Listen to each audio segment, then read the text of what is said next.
Double checking, you can see now, I hope. I can, Josh, yes. Yeah, great. I'll try not to evacuate the room again. So I do apologize for that. Um, so I'll do a quick intro. I'm Joshua Ryan Saha. I work at the University of Edinburgh's Futures Institute, which is this building in Edinburgh, which is very nice. And my work over the last sort of 7 to 8 years has just exclusively been on data, technology, and AI in tourism and the travel industry. And I think in the last sort of 4 years, I've been doing a lot of work working with small and medium enterprises, small tourism businesses, be them hotels or accommodation providers or tour businesses or restaurants or whatever, trying to see how and where technology might be useful. And I think through that experience, I've started to realize the real difficulty sometimes in using new technology, especially for smaller businesses, and trying to work out the best way to advise and help businesses to use new tech that's actually useful, because it can be a bit of a tricky task out there. Um, so another part of my role has been working with tech companies themselves. We have a network of about 200 what we call travel technology businesses. So tech companies working in tourism and hospitality. And sort of my goal really is to make sure that Scotland is the UK's centre for travel tech, so that it's the place where we can grow new tech companies, but also so that businesses like yourselves can start to use the most useful technology. And yeah, so that's kind of my aim. So in the last 2 years in particular, we've been working with businesses in the Tay Cities region, so Fife, Angus, and Perth and Kinross, to start using new technology. And we've created a bit of a toolkit around it, which we'll certainly share a link to after the event today. So I'm going to go through some of the key areas there, hopefully give you some practical guidance around where and how to use these new technologies. But critically, for the purpose of this call, is details of a grant, because an opportunity to access some funding. I'll go for a little bit of that, and that's going to be gone through in a lot more detail by Lynn. And then how to potentially take part. I think a key part of today, it's a webinar, so it's not just about listening, it's also about hopefully getting some of your ideas and thoughts, and hopefully using the chat function in Teams to answer some of the questions that I put forward, to get some of your ideas as well. And after I've done the presentation, there'll be a chance for a question and answer. So as I'm going on, if you have questions, do write them into the chat. We'll then turn off the video recording, and I'll get a chance to answer some of them. And I know that if there are any questions or discussions around the grant process itself, then I think that Lynn will be able to answer some of those as well. So that's the plan. The rough agenda is, yeah, welcome, how to take part. We've done that. I want to have a quick assessment of your tech readiness, ask a couple of questions for you to answer in the chat. A sort of explanation as to why technology is so important in tourism now. A little bit of the grant information, as I mentioned. Go through the sort of 5 to 6 key technology areas, I think, for this sector. Not exclusive, but they're the key ones. Like I said, go into a Q&A, and then we'll wrap up. So that's the agenda for today. So here are a few details about the grant funding. We're going to go into it later, but I thought I'd get this right up front because this feels particularly important as to why you're on the call. The grant funding is up to 4,000 with covering 80% of costs. It's asking for a contribution as well from each business. The funding comes in retrospectively. I think this is the deadline, but Lynn, you might have an update on that. I think this is going to be covered in a bit more detail later. What perhaps is more important is who is relevant, and I think it is those tourism and hospitality businesses in Fife. Some parameters around scale there, but the critical thing here is digital and operational efficiency. I think, and I'm going to go through this with the potential of new technologies like artificial intelligence and how they're being embedded within a lot of the sort of standard tools that you now get, I think digital efficiency is a really, really important opportunity. And I think that is why it's going to focus in on that. And obviously, there's time scales around getting things submitted quite quickly. I've spent a lot of time in the last 3 months in particular working with Highlands and Islands on supporting some businesses in this space as well, and most of them have fallen in this space around digital and operational efficiency. So, sorry for the fancy graphics, but why tech and why now? Well, again, in the conversations that I've had, we've started to look at some of the problems that have come through. And I know that many of you will already be here if you take bookings, but manual bookings take so much time. So if you can automate that process, it's great. But also that sort of inquiries, email, ping pong, reservations, it can take an awful lot of time. And also, there's also potentially a risk when you're doing manual bookings or you're taking bookings via email or what have you, that risks and errors are introduced. Another major area we saw problems have been things like waste in maybe stock, so overbooking, or rotors just not working well. So you're getting staff and you're trying to work out when they should be coming in. So new stock waste or human resources waste and trying to optimize for that. Maybe the tills are working slow or they're not providing you the right data from the back of your sort of spending. And financial reconciliation literally comes up every time I have any conversation with any tourism business. How do we make sure that the financial flows go into your accountancy system or just go to your accountant in a way that is easy? Another component has been inquiries that come in all the way through the night and day and how you can manage them efficiently. And then finally, how you work with your customers. So actually, even if you do have a booking engine, do you capture the information about who your customer is? I know that with a lot of online travel agents in hotels and accommodation or tour operators, sometimes it's difficult to actually get that direct email. And then sometimes you just don't get good access to data. So there are 4 areas. One thing I should mention is that I'm going to start quite light today. I'm not going to go into extravagant technology and data systems. I think there'll be systems that I talk about that you'll already be using.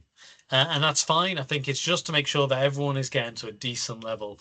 So it won't be the most advanced technology that I'm going to go through today. So what do I consider sort of the key barriers to technology adoption? I think it probably comes as no surprise to many of you on the call: time, money, and then confidence. So I know, and one thing I've certainly found out has been that, especially for small businesses, especially in these sort of busy times, time is a premium. And I think really grateful for everyone who joining this call because that is taking up your time to be involved in this. Now, money. Um, I'm not saying that you're all going to be struggling for money, but to invest it, you want to be certain you're investing in the right thing. So that money and confidence comes into it.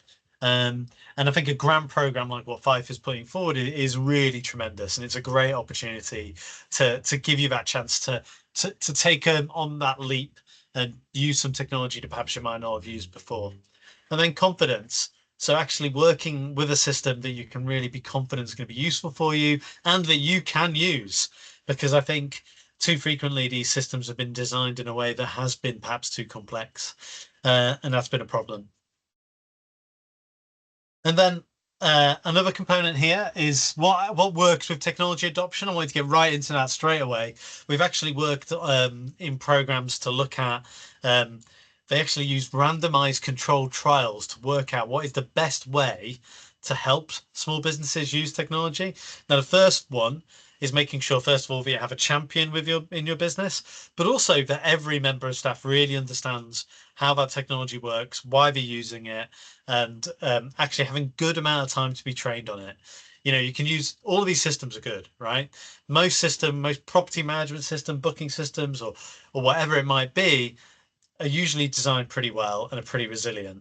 But if you haven't got every member of staff working on it, understanding how to use it, then it will fall down quickly, because it is about getting everyone up to speed. That intensive training, that support that actually is over time. So it is not just about that one-off, we're going to use the tech, done. It's about reviewing and making sure that the new technology you put in place, everyone really gets to grips with, and that you reflect on it over time. one thing I think which is really great, again, about what Fife and then also the Tay Cities region have been doing is trying to build out that community. We looked at some work about the adoption and use of ground source heat pumps. And the one key thing around that was if they could find a peer, someone in their network of businesses like them who were already using it and had some feedback. So I'm going to give you some examples as well of where we've implemented a fund and then someone has used technology and how it's been benefit. But the key thing that we'd want, I think, would be great, if some of you today on the call access some of this funding and then start using technology, a chance to meet peers who are also doing the same thing and sharing advice. These are all really key parts to successfully use technology. And then, of course, having that funding to do it, that's a key part. So investing. Right, so here's a question for you in the chat, which is a readiness check, basically. What are the things that potentially might be stopping you right now in your technology journey? Is it A? And it might be multiple of these, and we'll come back to it in the Q&A, which is it about defining what your real problem is? Is it like, well, you're not sure whether it's actually the emails that are sort of in your inbox, or whether it is about maybe where you might sell your property or your tour, or how to get best presence online, or whether it is copying and pasting data from one system to another. But so it might be about defining your problem, but also prioritizing. Where do you need to start? Could be B, finding or choosing the right technology provider. And there are a lot of technology providers out there, so I can hopefully help you a little bit in terms of navigating that. C, could be the time, budget, or skills to implement it. Maybe that's the thing that's stopping you. It's like, I'd love to get a new CRM system implemented, a new customer relationship management system, but I know that the time to bring that data from one system to another is going to be too much. You're worried perhaps about the cost or how the cost might ramp up. Maybe you feel not comfortable with the skills to implement it. And I think one important thing always is you can buy the skills in as a consultant or an expert to start that work for you, but it can never be the end. You need to make sure that if you do bring a consultant to work with you and set up a new system, then every member of staff is trained on it. And maybe it's timing. Maybe you just never have that. We feel like you never have that time to bring in a new system because peak season is longer. So hopefully the way that this program for grant funding has been designed means you'll have that time. So that's kind of the readiness check. Hopefully vote in the chat. We'll come back into it in about 20 minutes after I've gone through the rest of the presentation, and then we'll start to unpack that a little bit and have a chance for question and answer as well. So the first area that I'm going to talk about is digital booking and management. But before I get into that in a lot of detail, I'll just go through the program that we ran. It was called the Tay Cities Testbed, and the idea was that we would identify the key needs of small businesses. We would then find and match with about 2 to 3 companies for them to trial. They would then have little demos with these tech companies, and then off the back of that, they'd hopefully choose one and trial it for about 3 months, and that was all funded. And so one of the key areas that came up was just booking systems and management of the sort of booking workflow. Now, I'm presuming that most of you will have that. So if you're a hotel, you're a self-accommodation provider, you'll connect into maybe the big online travel agents like Booking.com or Expedia or whatever it might be. If it's self-catering, it's likely to be Airbnb. And this is just critical. So if you're also an attraction, you want to maybe do time slot booking or just make sure you're understanding you can get a ticket and buy it online. This is pretty much standard now. But when I ever speak to my colleagues in Visit Scotland, they're always saying not everyone is yet up and running in this space. So if you're not doing it, it's absolutely critical. And why is it important? Well, it means that people can book in advance. You can perhaps take deposits if you're a restaurant. I know that things like OpenTable and ResDiary and so on are really, really good at providing reminders. So if you've got a digital booking process, then it means that people are giving reminders to make sure they turn up. And then the final thing is it means you can also digitally sell through the platforms that are available and have huge digital presence. So that's why it's important. It also, when we worked with companies around this space, a key part was making sure that you were working accurately on mobile phones, where an increasingly large number of people are taking those bookings now. It's really good for capacity management, but also resource management. Because if you're taking online bookings, then you know how many people are coming in and match your either food and drink resources or your staffing resources to that. And also you get confirmations and you can, like I said, push out those um, reminders. This is an easy one.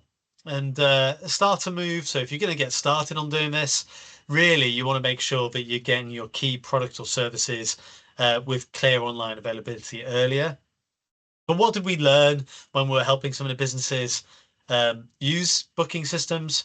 Well, one of them was it is really important to sync your availability as quickly and easily as possible to OTAs if you're using them, online travel agents. So it becomes really, really important, especially now an increasing area is for tour and activity service.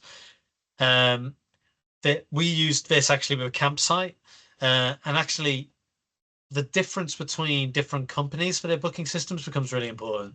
Not everything is perfect for you, especially in the attraction sector or campsites or different types of accommodation. It might have niche needs. Then you can now find the online travel agent that's useful for you or the booking system that's useful for you. I've seen a lot of this in the sports booking at the moment. So well, I might have some golf folk around the table today. And I know that there's a massive increase in online tee time booking providers. And I think Golf Scotland as well have some services that they can do that for. But a key thing here is making sure as well, when we were trying to build in these booking systems, that you had staff continuity, so you knew who could use these systems and that setup. So that's a standard one, and I think a lot of digital booking systems are going to be, should be the basics really. Where we saw less of a group of businesses utilizing this was what we'd call CRMs, so customer relationship management systems.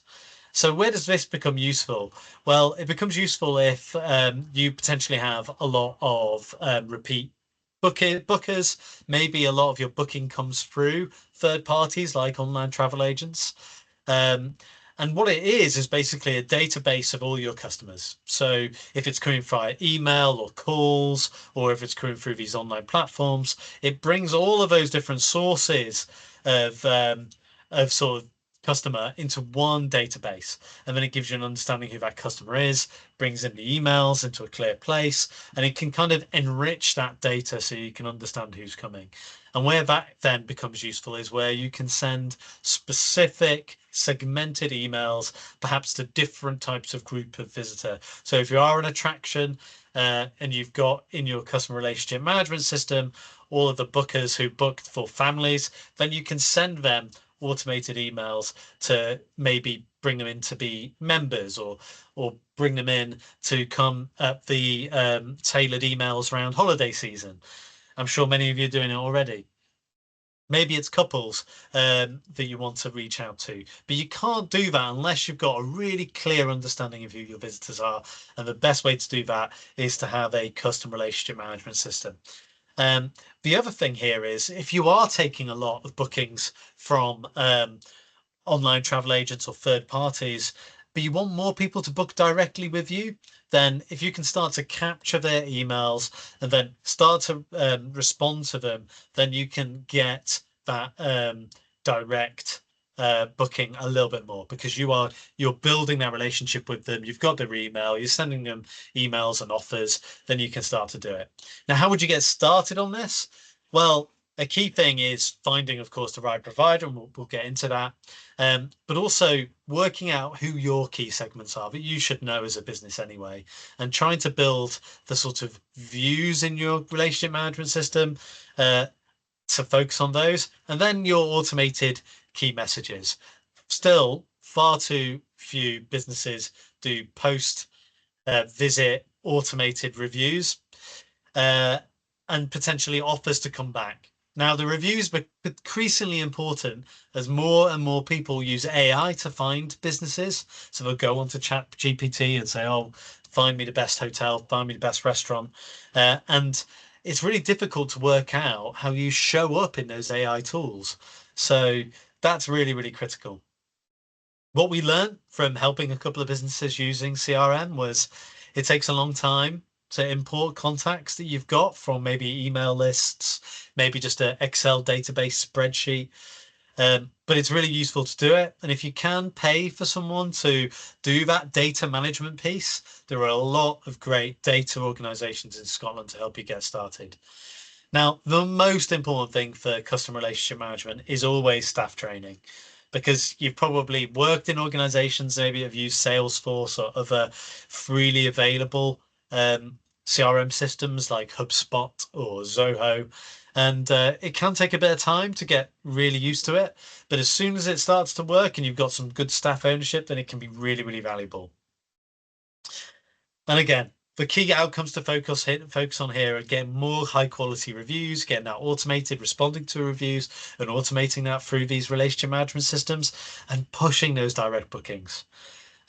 So, key things to watch out for is make sure you're managing your GDPR approvals and all that sort of stuff. And integrating your relationship management system for your booking system, or if you're a hotel or accommodation provider, your property management system.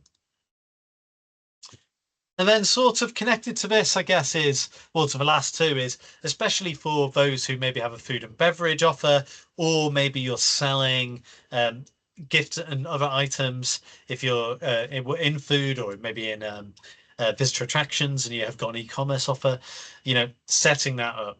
Now, we do have an example again that we worked with here, and I think this is a really important piece. There's been, EPOS systems have been around for ages, and I'm sure many of you are using really good ones, maybe like Stripe or Square or EPOS Now or whatever it is. And there's so many of them now.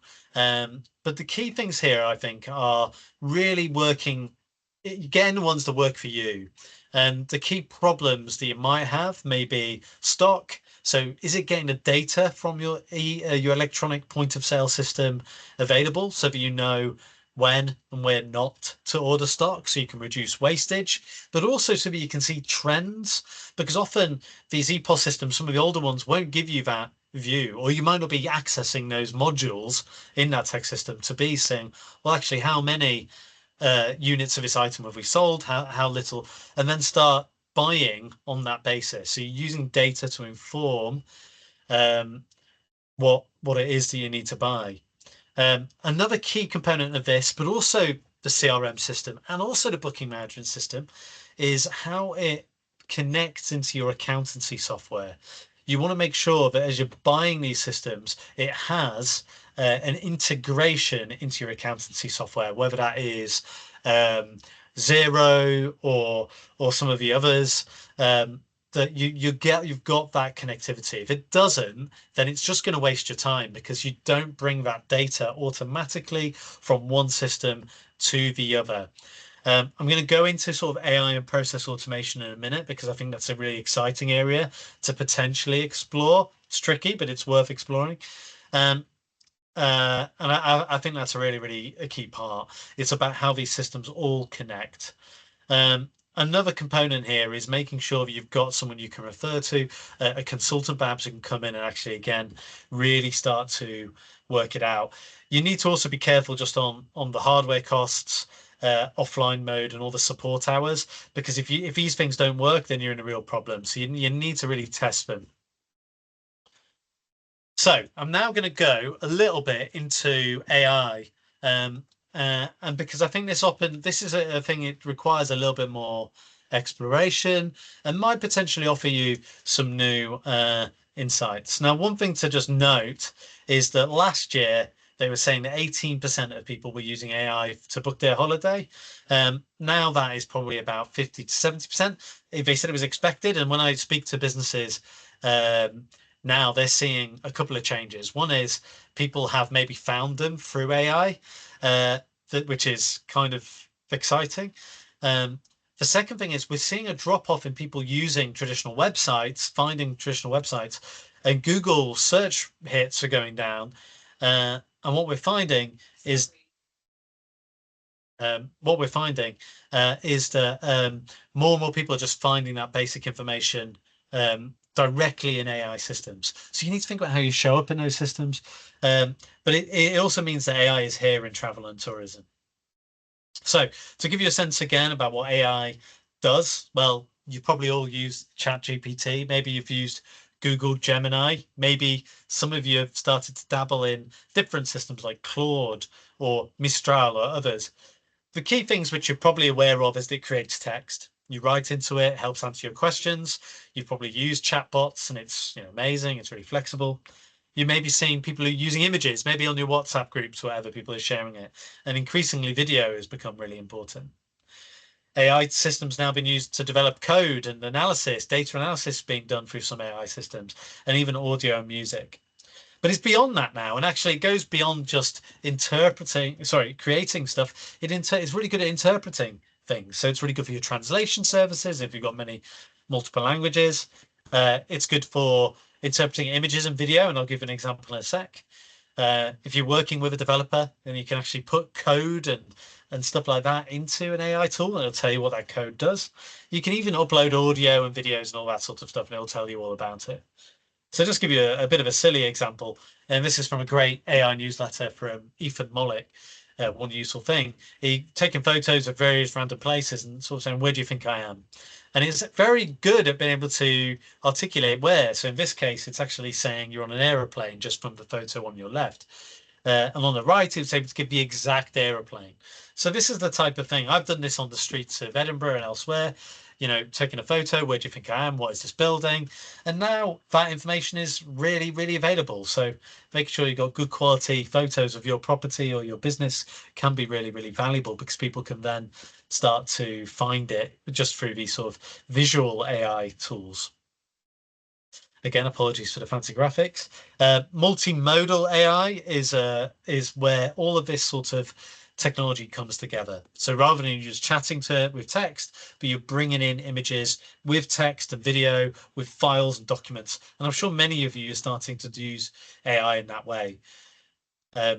To give you a bit of a silly example about multimodal AI, there is something called the poetry camera, where if you take a picture with the poetry camera, it comes out with not a photograph, but a bespoke poem that relates to that picture.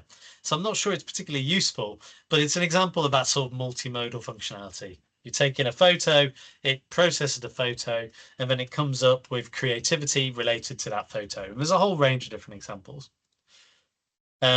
Another example of that is if you take a photo of your fridge, then it should be able to do object recognition of your fridge and start to identify all the things that you could cook with things in your fridge. And you can see, it's not yet there, but you can see how this might work for stock management in the future. And then the final thing that's really come up is agentic AI. So some of you may have seen this in the news, but basically there's something called Google Mariner, and then there's something called ChatGPT Agent, where you can basically ask it to execute an action, and it will do it for you. So it'll say, book me a restaurant that has 5-star reviews, that is a 4-minute walk from my house, and then it will go through all of the systems and actually book it for you. And this is a really interesting area because people are talking about how this might change the booking process for hotels or restaurants and other things, just like I mentioned. And maybe it's a way of actually navigating around some of the online travel agents, because you might ask an AI agent, oh, find me the cheapest price for this. And so for you as tourism businesses, you need to think about 2 essential skills. And what I'm going to focus on is as a buyer and a builder, but mostly as a buyer, using those tools. But there now, so many of the travel tech companies or hospitality tech that you buy will have built-in AI processes, and you need to be sure you're buying the right thing and you're using it in the right way. So a question for the chat to type in would be, have you started using AI in your business? And if you have, where have you started using it? If not, what's stopping you? And then with the Q&A, I can come back to some of these. So please, in the chat, do write down all of the different ways you might be using AI, or the things that may be stopping you. And I think there's a lot of legitimate fear around this, and some of that, like I said, is definitely legitimate. So, what else is happening? Well, the key area I see productivity gains for AI in tourism is in things like customer service. And, there's a lot of tools now I'm sure many of you might even be using. Here are just two examples. There are Scottish examples like Conversable or InChat that basically produce customer service dialogue. So if you're going to a hotel or self-catering property, that if they've made a booking, maybe for a new booking system, it'll go to a property management system, and then all that information's there. And then you can automate dialogue with a customer before they arrive. Maybe it's to upsell them. Maybe it's just to give them basic information about what a hotel is. Maybe it is about check-in and actually doing check-in. So there's a lot of companies that can automate that process now, and that's really exciting, especially if you're low on staff and you need people to get checked in more quickly. This is all, I put Llama in here because it's often, a lot of these systems are now built on Meta and WhatsApp systems, and their AI model is called Llama. Here are just two more. One is called Poly AI, which is doing voice automation in contact centers for hotels. And another one, which is called Anna, that we worked with actually with Taste Cities companies, that is just for self-catering properties. So when he asks those questions around, oh, where's the spare key, or how do I find the lockbox, all this sort of stuff, it provides that sort of AI dialogue. So it answers those key questions. So customer support AI, what is it used for? It's answering those key frequently asked questions in a chat interface in a place where people use it already. So that could be WhatsApp, it could be maybe just automated emails of information, but that's a really good use of AI, especially if you're getting a lot out of hours replies and you don't have the staff to cater to it. It's also just really good at providing that consistent information. So if staff are changing, then the AI will stay the same and it'll provide that information. You've got its knowledge base. So you want to focus any customer service AI on repeatable, high volume inquiries, and really focusing on those out of hours auto replies. But the key element as well is making sure that you do hand over to humans if the conversation starts getting into spaces. So it could be if it starts to get into areas that the artificial intelligence hasn't been trained on, and you want to be risk averse, then have a really well developed process to escalate it to a human. All right, check on time. I'm going to shut up very soon. What we learned about chatbots is they don't always cut the call volume, and some guests are always going to just prefer phones, but don't also just rely on QRs. You do want to trigger an AI conversation, maybe in an email or with a WhatsApp link if they've provided their phone. I'll move on from that. A lot of the systems I work with when I see a tourism business feel like this, really complicated. And disordered, and that's fine, But the area I think that has the most potential opportunity for you is going to be process automation. And this is just one example I've given here around how you maybe use financial data to be put into a more obvious format that then goes into a report that then you can report on to maybe to your management or to your board or whatever it might be. And so there are a lot of companies like RoboSizeMe, AFI, or Scottish-based FD Intelligence that really focus in on process automation. And there are other companies like Zapier or Make that you can now piece together the process that you might have in your back office. So that's a really great opportunity. So you've got multiple systems and you've got clear standard processes. How do you use AI or new software to help you automate those processes so that you've got more time for customer engagement? But there's also some of the standard stuff to use AI, from drafting emails to creating itineraries and proposals. But if you do have standard processes, then looking at these big AI process automation tools can be really, really valuable. The other areas I think can be very valuable is rotas. There's a lot of companies now there that use AI for helping optimize your rotas based on the data you have in your back office systems. And maybe you can even look at AI for research and reports for market research. But there's a key point here, which if you're going for some of these grants, then you can use AI deep research to start finding the tech that might be best suited for you. So you can use ChatGPT or Gemini deep research models and provide information about you as a business and say, I'm looking for a CRM tool that will help me. I'm X number of people. These are the features of the tech that I need. I want to train it with 12 members of staff, and it will start to help do that research for you. AI is a great tool to help you find the tech that you want. I'll move on from this, but I think researching no code automation can also be very valuable. Make.com, Zapier. You can also find consultants in Scotland and UK to help you build out those tools. I'm going to move on from that because I think it's less important. I'm running a bit out of time. Finally, sort of another area we saw was around marketing and reputation. I know this is not really in scope, but if you can automate some of your marketing processes or your reputation management processes, like I talked about before, then that can really, really help. And that's a good operational efficiency goal. So one final task for you. Actually, I think it's not the final. I think it's the second to last. Is if you could automate one task in your work process, what would it be?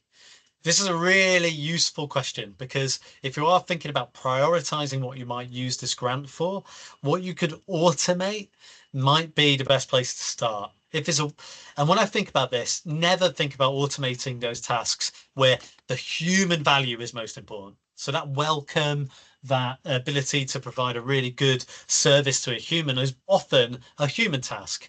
But if it's about data in the back end of your business, then maybe that is something you want to automate. Or maybe if it is about, like I said, email management or itinerary building, which is really quick, and maybe you just want to do something that's quick and maybe quick oversight by a human, maybe that's it. So do write that into the chat. I'm going to come to that in a second. Now, again, so apologies about the flashy graphics. We've done this with businesses already. We've tried to help guide it.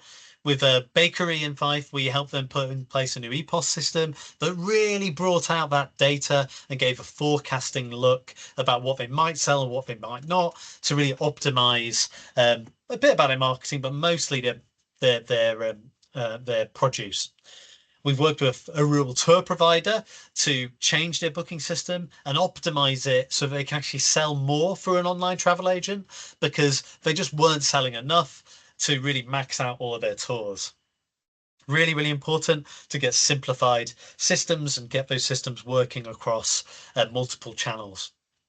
We worked with a charity sort of activity and events and attraction to build a CRM because all of their data was in multiple places and they brought all of their events, all of their bookings all into one place. So they got one view of a customer and that's been amazing for them. And also they actually helped do some of their volunteer management. And then we worked with a self-catering accommodation provider to put in an AI system to help manage some of those inquiries, which was quite mixed. But don't get me wrong, we tried to help some businesses and it didn't work. We tried to put in a sensor into a museum and attraction and it just wasn't useful for them. And that's the thing with tech. You have to do your research, but sometimes you make a punt and sometimes it can be difficult to optimize. So, tech sometimes can be a challenge, but I think the way to really reduce that risk is to do those demos, to make sure you work with an expert consultant to get it started at the start, and to do, I think I already mentioned, do demos with them so you really understand what the tech's going to offer. So final question, I'm going to stop sharing, is what area do you think you want to focus on? Is it bookings and management system?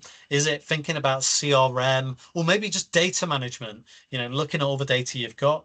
Do you want to maybe replace your EPOS system or start doing new sales? So an e-commerce system, or is the more deep dive in AI that I shared? Is that what you want to focus on? Maybe it's something else entirely. So please do vote in the chat, and hopefully that'll be useful. Now this is the time for discussion Q&A, but one thing I would recommend is using these AI tools, these deep research tools for your first step, only your first step in finding the tech that might be useful for you, putting as much information about what you think you need or your specific problem. And these AI tools are really good at finding at least that first list, then reaching out to them, having demos and having that chat. So that's enough from me. That's my QR code. I'll share the slides afterwards. I'll stop